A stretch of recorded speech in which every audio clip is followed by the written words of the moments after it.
बिस्मिल्लाहिर्रहमानिर्रहीम। Dear students, आज हम डिस्कस करने जा रहे हैं confidence limits. How sure are you that your mean lies within that range of values which are two extreme limits? The one is the highest limit, the second one is lowest limit, and your true mean expected to be fall within these two ranges. This is called as confidence limits. Let's discuss calculation of a standard deviation for a set of data provide an indication of precision inherent in a particular procedure or analysis. जब आप किसी भी experimental data को deal करते हैं तो आप उस डेटा की जब प्रिसीजन स्टैंडर्ड डेविएशन कैलकुलेट करते हैं तो वो आपको उस डेटा की प्रिसीजन के साथ आपके एनालिसिस की आपके प्रोसीजर की जो प्रिसीजन है उसको इंडिकेट करता है कि आपकी जो मेजर्ड वैल्यूज हैं वो आपस में कितनी करीब करीब हैं और आपके टोटल जो डेटा का स्प्रेड है इन द पॉजिटिव साइड और इन द नेगेटिव साइड वो कितना है जिससे आपने मीन कैलकुलेट की है. But unless there is a large amount of data, it does not by itself give any information about how close the experimentally determined mean x might be to the true mean value, which is usually indicated by a letter mu. तो जब तक आपके पास handsome amount of data नहीं होता, यानी कि number of replicate measurements नहीं होती, तो आप उसकी क्या कहना चाहिए कैलकुलेट करके जो मीन है वो कैलकुलेट करके तो आप उसके बगैर जो है ना डेटा की जो नंबर ऑफ मेजरमेंट्स हैं उसके बगैर आप ये चीजें डिसाइड नहीं कर सकते. Statistical theory though allow us to estimate the range within which the true value might fall. जब हम statistical theory की सपोर्ट लेते हैं तो ये हमें थोड़ा सा हेल्प आउट करती है इस चीज को एस्टिमेट करने के लिए कि आपकी जो मीन वैल्यू है वो इस रेंज के अंदर फॉल करती है with the given probability defined by the experimental mean and standard deviation which is usually declared as the confidence level. आपकी जो probability जो है इसको आप अपना confidence भी declare करते हैं कि हम इतने श्योर हैं या इतने confident हैं कि हमारी जो true mean है वो इस range के अंदर fall करती है. This range is called the confidence interval and the limits of this range are called as confidence limit. यानी कि जब आपके पास एक सेट ऑफ एक्सपेरिमेंटल डेटा है उसकी आप for example standard deviation calculate करते हैं तो जो स्टैंडर्ड डेविएशन है वो जैसा कि आप जानते हैं वो प्लस माइनस साइन के साथ आती है. तो वो इंडिकेट करती है कि ये जो हमने स्टैंडर्ड डेविएशन कैलकुलेट की है वो मीन के साथ इस चीज को इंडिकेट करती है कि आपका डेटा पॉजिटिव साइड पे और नेगेटिव साइड पे कितना स्प्रेड है जिससे आपने मीन वैल्यू निकाली है.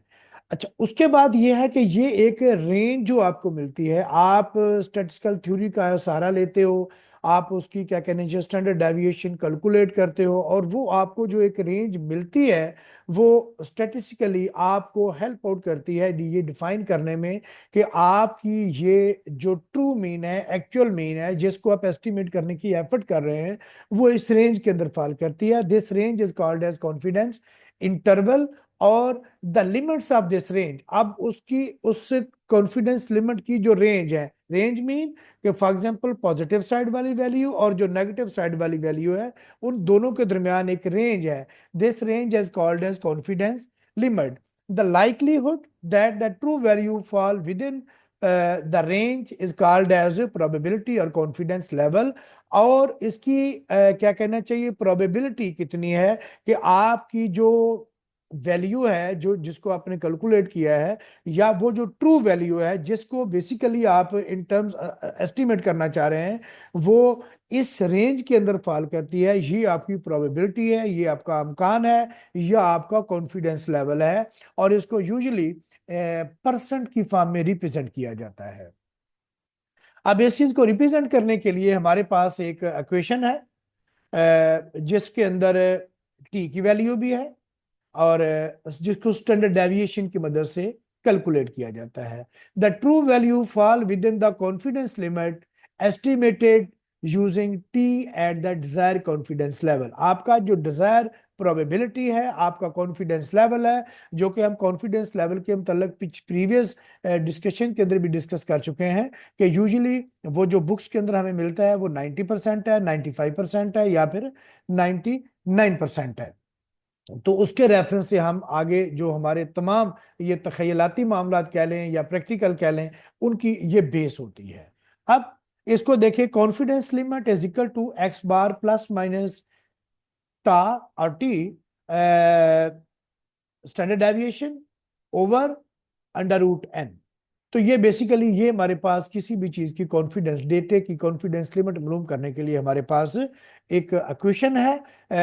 अब इस इक्वेशन की मदद से हम किसी भी डेटे की कॉन्फिडेंस लिमिट फाइंड करते हैं कि इस डेटे की ये कॉन्फिडेंस लिमिट है, जो कि इंडिकेट करती हैं कि आपकी ट्रू वैल्यू इन दो लिमिट्स के दरमियान फॉल करती हैं। इसमें T is a statistical factor that depend upon the number of degrees और freedom, degree of freedom and the confidence level desired.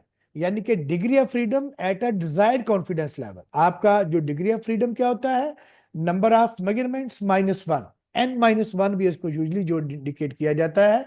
तो ये आप टेबल के अंदर देखते हैं कि आपने किस कॉन्फिडेंस लेवल के अंदर अपने डिजायर्ड डिग्री ऑफ फ्रीडम के अंदर, या वो नंबर ऑफ रेप्लिकेट को -1 कह लें, उसके नीचे हमने देखना होता है 90% कॉन्फिडेंस लेवल पे, 90 के नीचे या 99, व्हाटसोएवर जो भी आप डिसाइड करते हो। The number of degree of freedom is one less than the number of measurements.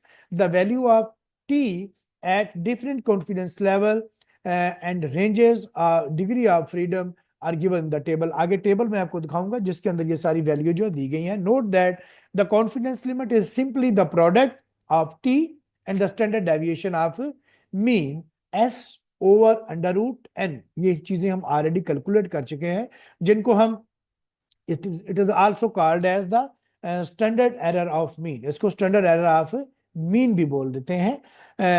S over under root N, S over under root N, this is called as standard error of mean. The confidence limit of a single measurement और observation N is equal to 1, x is given by x plus minus ts, which is larger than the mean by a factor under root n.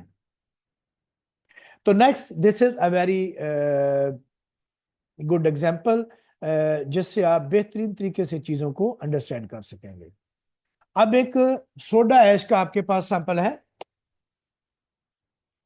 Soda ash sample is analyzed in the analytical chemistry laboratory by titration with standard hydrochloric acid. The analysis is performed in triplicate with the following results. Results क्या है? 93.50, 93.58 and 93.543%.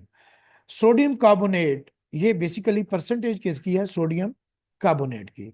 With in what range are you 95% confident that the true value lies? आप within what range are you 90% confident that true value lies?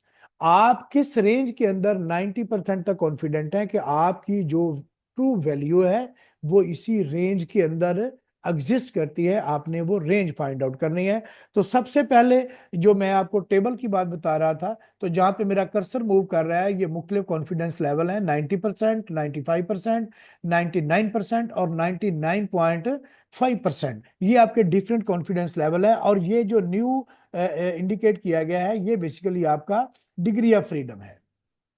तो n-1 ये degree of freedom के बराबर होता है। और अब हम देखते हैं कि मीन इज 93.50%। अब आपको जो डेटा दिया गया है, जो आपको 93.50, 93.58 एंड 93.43% सोडियम कार्बोनेट की जो परसेंटेज दी गई है, जिसको आप परफॉर्म मालूम करना चाह रहे हैं बाय मीन ऑफ टाइट्रेशन, तो ये इसका रेप्लिकेट या ट्रिप्लिकेट जो डेटा है, ये आपके तीन रिजल्ट हैं। अब इन तीन रिजल्ट्स की जो मीन वैल्यू है वो 93.50 वेट %। अब इसकी हमने स्टैंडर्ड डेविएशन आप कैलकुलेट करना जानते हैं, प्रीवियसली आप इसके ऊपर लेक्चर भी ले चुके हैं और आप इसको प्रैक्टिकली कर भी सकते हैं। The standard deviation S is calculated to be 0.5 0.075 weight% sodium carbonate. Absolute calculate it with the spreadsheet, इसको हमने स्प्रेडशीट से कैलकुलेट किया हुआ, वो मैंने आपको एक्सेल के ऊपर एक थोड़ी सी प्रैक्टिस करवाई थी। At 95% confidence level and 2 degree of freedom, T is equal to 4.303। अब आप देखें कॉन्फिडेंस लिमिट की जो हमने प्रीवियसली एक इक्वेशन देखी है, confidence is limit is equal to X bar plus minus T, S mean standard deviation, over under root N. ये आपके पास डेटा है। अब आपने देखना ये है कि आपने डेटा की मीन भी कैलकुलेट कर ली, जो आपको एक्सपेरिमेंटल डेटा दिया गया है, 3 वैल्यू का अपना मीन निकाल लिया। उसके बाद आपने स्प्रेडशीट से इसकी जो स्टैंडर्ड डेविएशन है वो भी कैलकुलेट कर ली, और उसके बाद आपने इसकी टा की वैल्यू देखनी है या टी की वैल्यू देखनी है। वो कहां से देखनी है? बेसिकली आपको जो कॉन्फिडेंस लेवल दिया गया है वो 95% है, ये है जहां पे मेरा कर्सर मूव कर रहा है, ये 95% कॉन्फिडेंस का लेवल की डिफरेंट वैल्यूज हैं। और आपका जो डिग्री ऑफ फ्रीडम है वो 2 है, चूंकि आपकी टोटल वैल्यू 3 है तो 3 - 1 डिग्री ऑफ फ्रीडम आपका 2 हो गया। तो ये जहां पे मेरा आप कर्सर मूव करता हुआ देख रहे हैं 4.303, ये बेसिकली आपको 95% कॉन्फिडेंस लेवल के ऊपर है, जो 2 डिग्री ऑफ फ्रीडम है उसके अगेंस्ट आपके टी की वैल्यू है। तो अब आपने इसी इक्वेशन के अंदर आपकी जो एवरेज वैल्यू आई है 93.50 प्लस माइनस, अब आपके पास टी की वैल्यू है वो जो आपने टेबल से देखी है 95% कॉन्फिडेंस लेवल के ऊपर है विद 2 डिग्री ऑफ फ्रीडम, वो 4.303 है। इसको हमने मल्टीप्लाई कर देना है किसके साथ? जो कि standard deviation we have already calculated, इसके साथ अंडर रूट, टोटल आपकी वैल्यू 3 है, अंडर रूट 3। जब इस आप सारे डेटा को कैलकुलेट करते हो तो आपके पास जो वैल्यू आती है 93.50 प्लस माइनस 0.19 वेट%। अब इसका मतलब ये है कि ये जो आपको फाइनली आपको जो मिली है इससे आप वैल्यू, इससे आप 2 वैल्यू बना सकते हैं। एक बार तो आप 93.50 के अंदर 0.19 को ऐड करेंगे और ये आपके पास एक फिगर आ जाएगा जो कि डेफिनेटली इस एवरेज वैल्यू से बड़ी वैल्यू होगी। और दूसरी टाइम आप क्या करेंगे कि 93.50 में ये 0.19 वेट% जो है इसमें से माइनस कर देंगे, तो आपको एक छोटी वैल्यू मिल जाएगी। तो आपके पास ये एक रेंज है, एक बड़ी वैल्यू है और एक छोटी वैल्यू है। इन 2 वैल्यू जो एक्सट्रीम वैल्यूज हैं इनके दरमियान आपकी जो ट्रू वैल्यू है वो एग्जिस्ट करती है। सो you are 95% confident that in the absence of a determinate error, the true value fall within 93.31 to 93.69 weight%. Note that for an infinite number of measurements, we would have predicted with 95% confidence that the true value fall within 2 standard deviations। ये आगे आपने इसको जो है वो carefully आप इससे मुतल्लक जो एक्सपेरिमेंट आपकी बुक में दिए गए हैं, कुछ डेटा दिया गया है, कुछ इससे मुतल्लक क्वेश्चन दिए गए हैं, आपने वो खुद से प्रैक्टिस करने हैं। और इसके लिए कुछ कॉमन सी चीजें हैं जो बताना जरूरी है। Too high confidence level will provide a range that may encompass non-random number. Too low a confidence level will give a narrow range and exclude valid random number.